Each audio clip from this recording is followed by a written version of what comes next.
अस्सलाम वालेकुम। टॉपिक जो था वो 6 चल रहा था, issues of shares and debentures,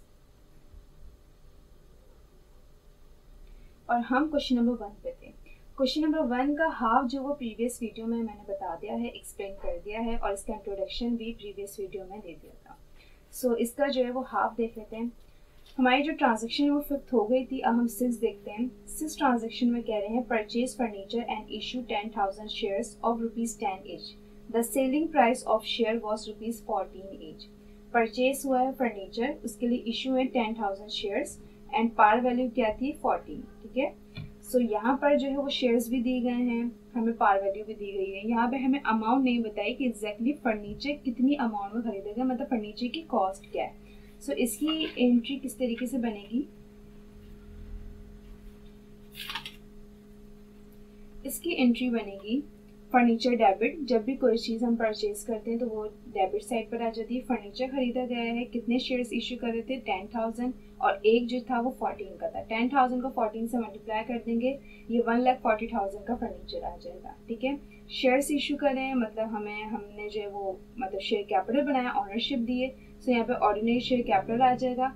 shares कितने थे 10,000, उसको पार वैल्यू से ही मल्टीप्लाई करेंगे। ऑर्डिनरी शेयर कैपिटल में हमेशा शेयर्स को पार वैल्यू से ही मल्टीप्लाई करते हैं। 10,000 को 10 से मल्टीप्लाई करेंगे, ये 1 लाख आ जाएगा। अब 1,40,000 का फर्नीचर था, लेकिन ऑनरशिप हमने 1 लाख की दी है। 40,000 की नीड क्रेडिट साइड पे पड़ रही है, और इट्स मीन कि वो प्रीमियम है। ऑर्डिनरी शेयर प्रीमियम के नाम से आ जाएगा। शेयर्स को हम एडिशनल पार वैल्यू से मल्टीप्लाई कर देते हैं, मतलब पार वैल्यू से जितनी भी ज़्यादा जो है वो वैल्यू होती है। तो पार वैल्यू 10 है, लेकिन दिया कितना 14 का, तो 4 वैल्यू जो है वो एडिशनल है, तो उससे हम इसको मल्टीप्लाई कर देंगे, 40,000 आ जाएगा। टू रिकॉर्ड परचेज फर्नीचर, जब भी कोई चीज़ परचेज करेंगे उसके लिए जो शेयर्स इशू करे जाएंगे उसकी एंट्री इस तरीके से पास की जाएगी। 7 देखें तो issue 1,000 debentures of ₹100 each, redeemable after 5 years at ₹110 each। Issue करें 10%, वो 10% नहीं 1,000 डिबेंचर्स और 100 का ही एक दिया है। Redeemable after 5 years at ₹110 each। देखें यहाँ पर जो डिबेंचर्स इशू करें वो 1,000 है और 100 का ही एक है। ठीक है, यहाँ पर मतलब कोई डिस्काउंट कोई प्रीमियम नहीं है। ठीक है, लेकिन जब आफ्टर 5 years जब हम रिटर्न करने की जो बारी आएगी उसमें वो जो डिबेंचर्स है वो 110 का हो जाएगा। ठीक है, तो इसकी एंट्री किस तरीके से पास होगी, 7 एंट्री। सो सबसे पहले जो एंट्री पास होगी वो bank debit and debentures credit की। जब भी डिबेंचर्स इशू करे जाते हैं उसकी सिंपल एंट्री होती है कि बैंक डेबिट और डिबेंचर्स क्रेडिट। जितने भी डिबेंचर्स इशू करें उसको हम उस वैल्यू से मल्टीप्लाई करते हैं जो पार वैल्यू होती है। ठीक है, मतलब पार वैल्यू पे कोई एडिशन वगैरह अगर हो तो यहाँ पर जो डिबेंचर्स इशू करे थे वो 100 पर ही करे थे, तो इसलिए हम 1,000 को 100 से मल्टीप्लाई कर देंगे। और डिबेंचर्स भी इसी तरीके से, जैसे कि ऑर्डिनरी शेयर कैपिटल हमेशा पार वैल्यू पे बनता है, इसी तरीके से डिबेंचर्स भी हमेशा पार वैल्यू पे ही बनता है। लेकिन डिबेंचर्स जो इशू करें वो पार वैल्यू पे ही करें, मतलब यहाँ पे कोई प्रीमियम वगैरह नहीं है, क्योंकि डिबेंचर्स पे भी प्रीमियम हो सकता है। ठीक है, या डिस्काउंट भी हो सकता है। जैसे ऑर्डिनरी शेयर कैपिटल पे प्रीमियम हो रहा है, इसी तरीके से डिबेंचर्स पे भी प्रीमियम हो सकता है। लेकिन अभी आप लोग के पास ऐसी कोई ट्रांजेक्शन नहीं आई कि डिबेंचर्स अगर इशू करें तो उस पर प्रीमियम हो। ठीक है, तो यहाँ पर बैंक डेबिट 1,000 को 100 से मल्टीप्लाई कर देंगे, डिबेंचर्स क्रेडिट 1,100 से मल्टीप्लाई कर देंगे। यहाँ पे आप डिबेंचर्स पेबल लिखिएगा। ठीक है, या आप डिबेंचर्स लिख लें, क्योंकि डिबेंचर्स को जो है वो लायबिलिटी कहा जाता है, क्योंकि ये खुद लायबिलिटी है। ठीक है ना, इसलिए इसके आगे अगर कोई लायबिलिटी का कोई नेम वगैरह मेंशन करे मतलब कोई ज़रूरी नहीं है, लेकिन अगर आप लिखना चाहें डिबेंचर्स पेबल तो डिबेंचर्स पेबल भी लिख सकते हैं आप। तो बैंक डेबिट डिबेंचर्स क्रेडिट हो जाएगा। अब वो कह रहे हैं कि redeemable after 5 years at ₹110 each, मतलब जब रिटर्न करने की बारी आएगी। ठीक है ना, क्योंकि डिबेंचर्स जो है एक लायबिलिटी होती है और कुछ सालों बाद हमें इसको पे करना होता है।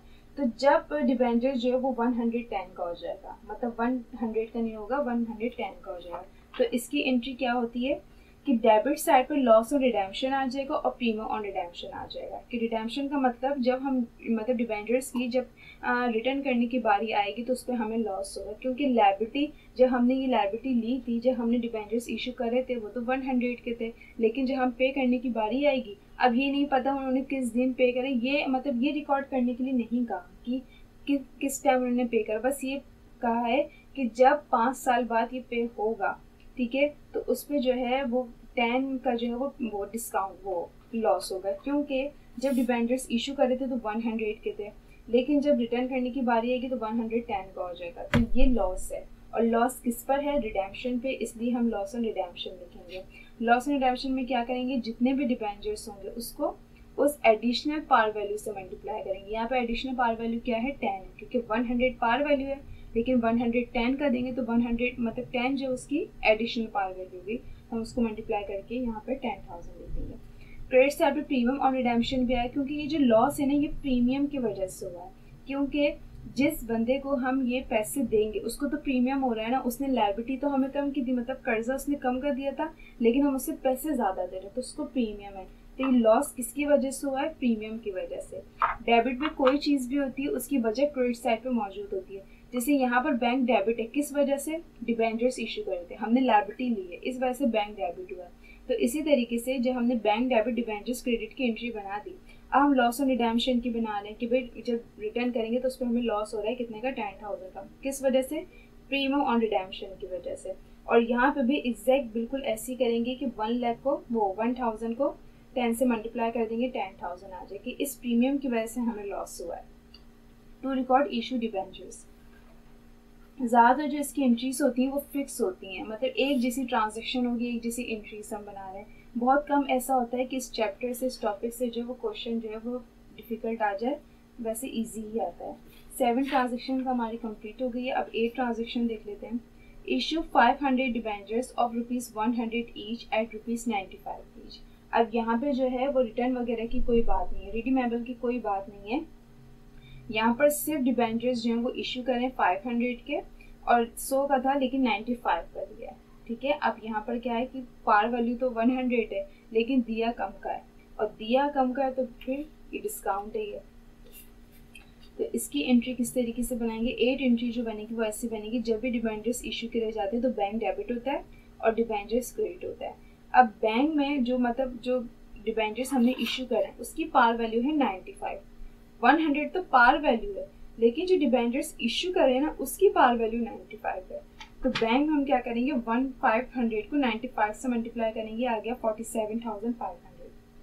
फिर डिबेंचर्स हमेशा पार वैल्यू पर रिकॉर्ड होता है, सो 500 को हमने 100 से मल्टीप्लाई करा, ये हो गया 50,000 और डिस्काउंट हुआ है, ठीक है। यहाँ पे प्रीमियम नहीं हुआ है, मतलब ज़्यादा का नहीं कम का डिबेंचर्स इशू करा तो ये डिस्काउंट होता है। तो discount on issue of debentures, यहाँ पे क्या लिखा जाएगा? Discount on issue of debentures. और 500 को कितने का डिस्काउंट हुआ? 5 का।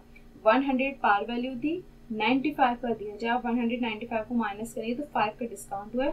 उसी इशू डिबेंचर्स का आप उस डिस्काउंट वैल्यू से मल्टीप्लाई कर देंगे, आपके पास डिस्काउंट आ जाएगा 2500 का।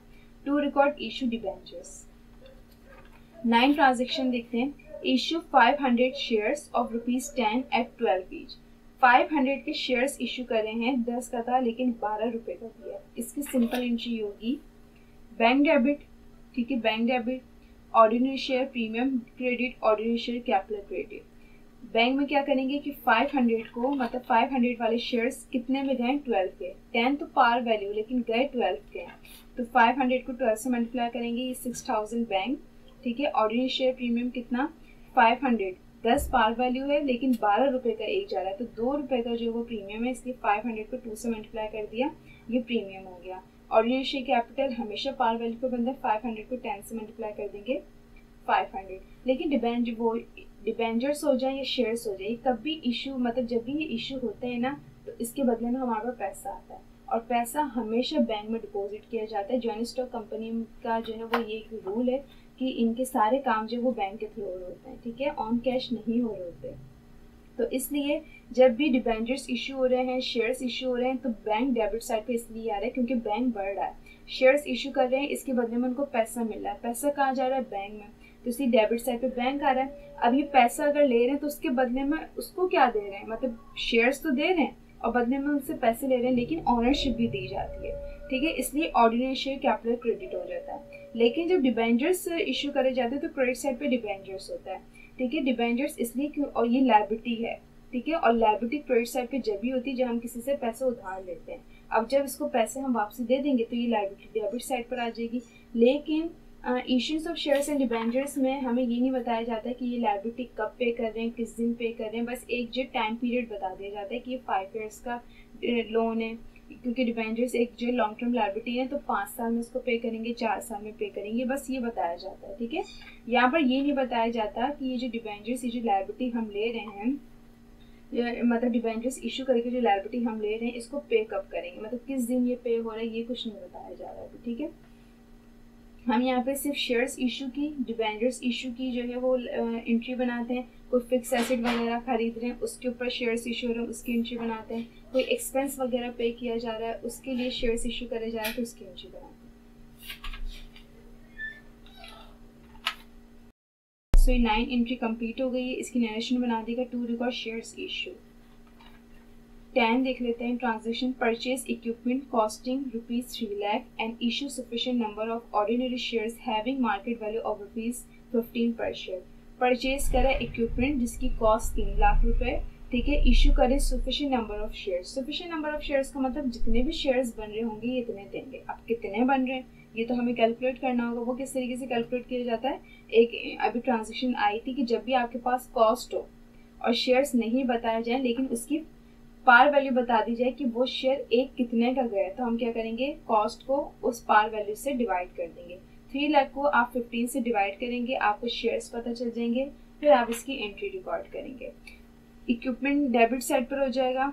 अब देखिए जब आपने 3 लाख को 15 से डिवाइड करा होगा आपके पास 20,000 आया होगा। 20,000 को 15 से करा कि 20,000 के शेयर से एक 15 रुपए का था, जब आपने इसको मल्टीप्लाई करा इसलिए 3 लाख का इक्विपमेंट हो गया।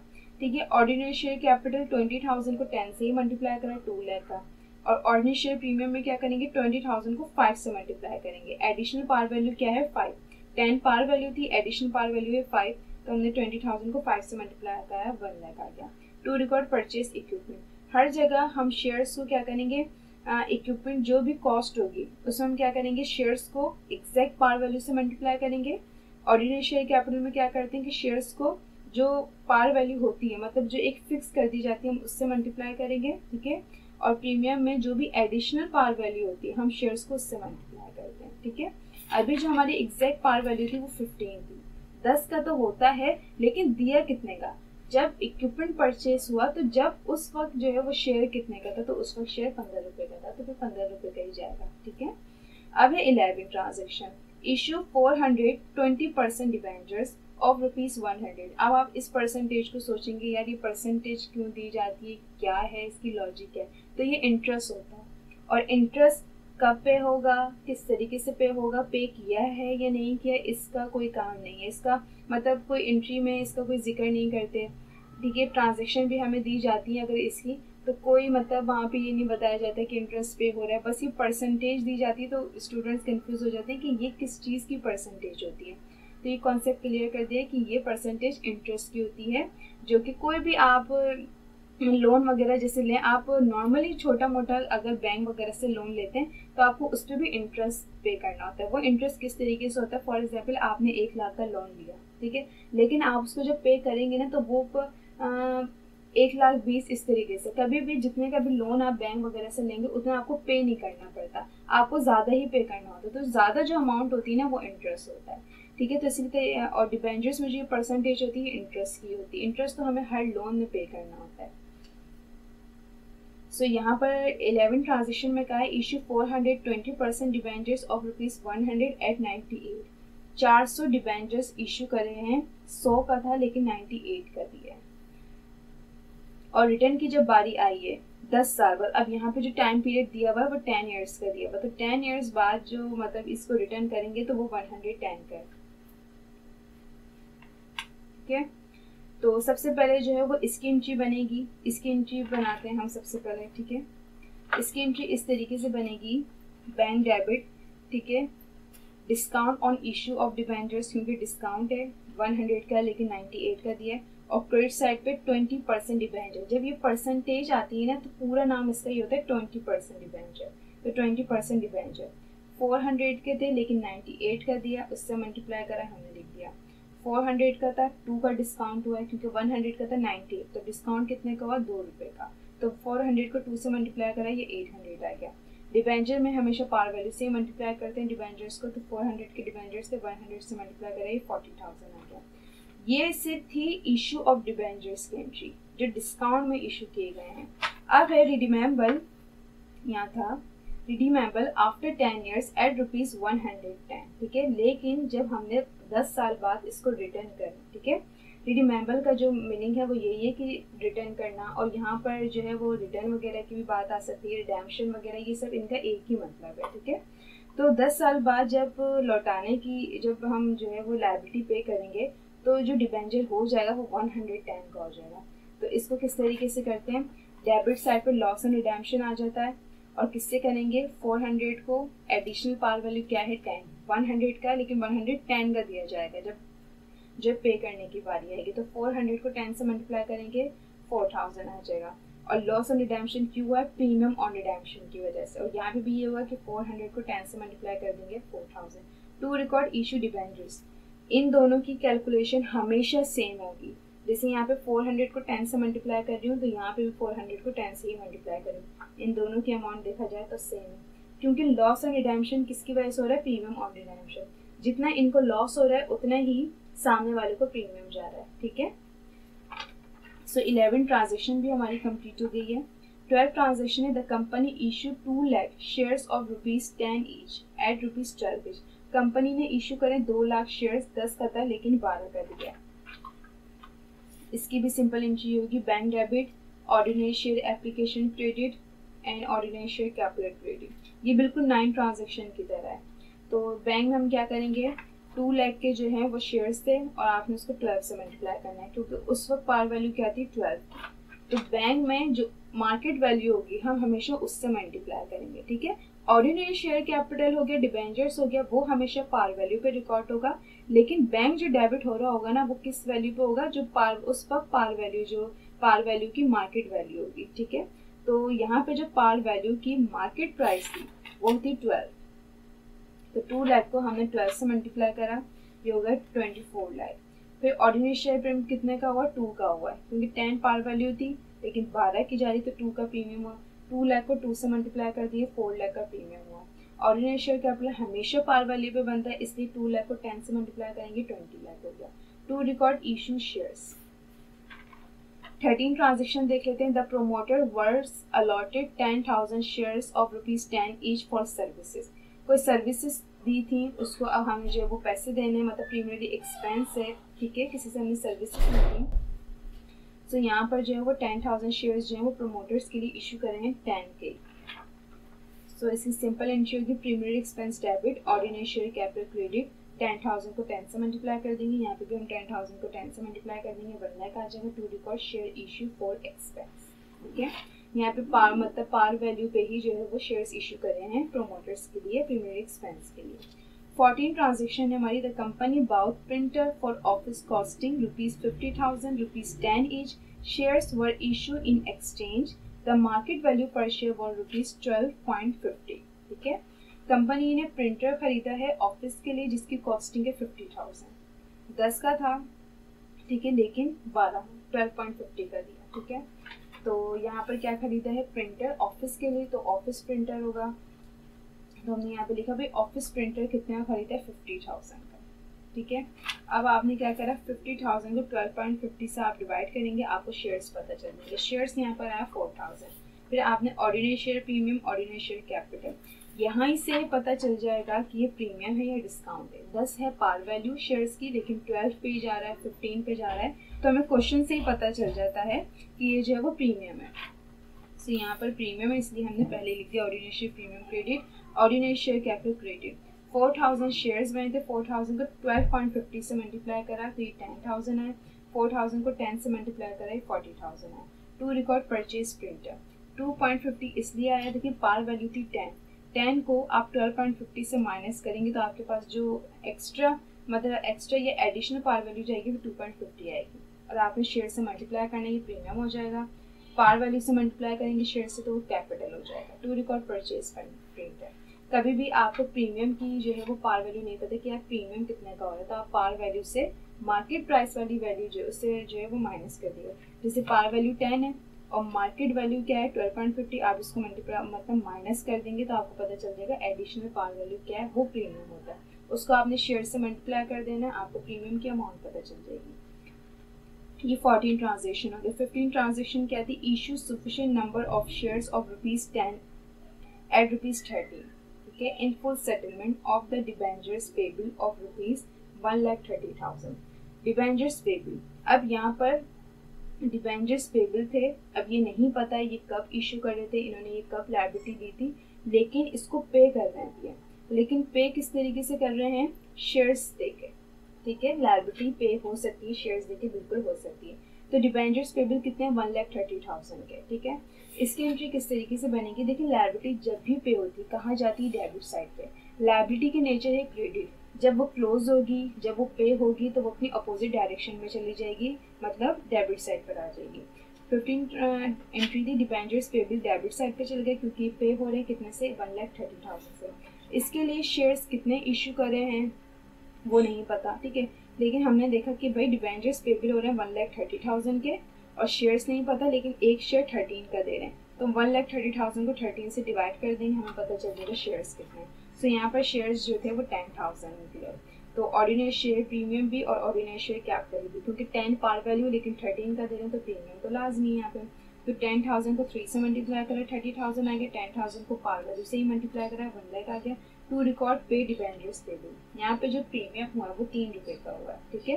10 को जब 13 से माइनस करेंगे तो आपको जो वो प्रीमियम की वैल्यू पता चल जाएगी। कभी भी आपको प्रीमियम की पार वैल्यू पता करना हो कि यार प्रीमियम की पार वैल्यू क्या है, तो आप पार वैल्यू को वो जो मार्केट वैल्यू होगी उससे आप माइनस करेंगे, ठीक है। तो यहाँ पर अगर देखा जाए तो 13 इसकी मार्केट प्राइस है, पार वैल्यू की मार्केट प्राइस क्या है 13 और ये रही पार वैल्यू। तो 10 को 13 से आपने माइनस करा, आपको पता चल गया कि भाई 3 जो है वो इसकी मतलब इसका प्रीमियम हुआ है। तो ordinary share premium credit, ordinary share capital credit, और ये 10,000 को 3 से मल्टीप्लाई कर दिया, 10,000 को 10 से मल्टीप्लाई कर दिया, ये 1,30,000 है, मतलब शेयर कैपिटल के साथ साथ प्रीमियम भी दिया है और डिबेंचर्स पेबल की सेटलमेंट करिए 1,30,000 की। टू रिकॉर्ड पे डिबेंचर्स पेबल। क्वेश्चन नंबर 1 जो है वो कंप्लीट हो गया है। सिंपल रिक्वायर्ड होती है, रिकॉर्ड यहाँ पे जो रिक्वायर्ड थी वो record the above transaction in journal. यहाँ पर जो है वो रिक्वायर्ड सेम मतलब बिल्कुल सिंपल होगी, जहाँ एंट्रीज की वो मतलब यहाँ पे जो रिक्वायर्ड है ना वो चेंज नहीं आती। एंट्रीज के अलावा नहीं पूछते हैं कुछ, यहाँ पे सिर्फ एंट्रीज ही पूछते हैं। और एंट्रीज भी मैं आप लोगों को बता रही हूँ कि बहुत इजी आती है, सेम आएगी। अब देखें आप लोगों ने क्वेश्चन नंबर 1 देखा है ना, ऐसी बहुत सी एंट्रीज होंगी जब मैं आप लोगों को क्वेश्चन नंबर 2 दिखाऊंगी, क्वेश्चन नंबर 3 दिखाऊंगी, तो आप देखेंगे कि यार ये तो सेम एंट्रीज हैं और बिल्कुल फिक्स, कोई मतलब ना ये भी नहीं होता कि चेंज नहीं, अगर हो तो माइनर से चेंज होगा, लेकिन ज़्यादा चेंज नहीं होता। ज़्यादातर डिबेंचर्स वाली एंट्री से इसी तरीके से आती हैं कि भाई डिबेंचर्स इशू कर रहे हैं, रिटर्न जब कर रहे हैं तो 110 का दे रहे हैं। जैसे कि ये एंट्री मैं आप लोग को बताऊं कि इशू 400 वाली, कि यहाँ पर जो है वो 98 का था, डिबेंचर्स इशू किया था, और जब 10 साल बाद जो वो वापसी करें तो 110 का दे रहे हैं। इस तरीके की सेम एंट्रीज आएंगी। तो issues of shares and debentures ऐसा मतलब चैप्टर है जिसमें एंट्रीज, इसके क्वेश्चन जो हैं वो हर साल जो है वो एक जैसे आ रहे होते हैं। सबसे इजी टॉपिक है ये। क्वेश्चन नंबर 1 जो है वो कंप्लीट हो गया है।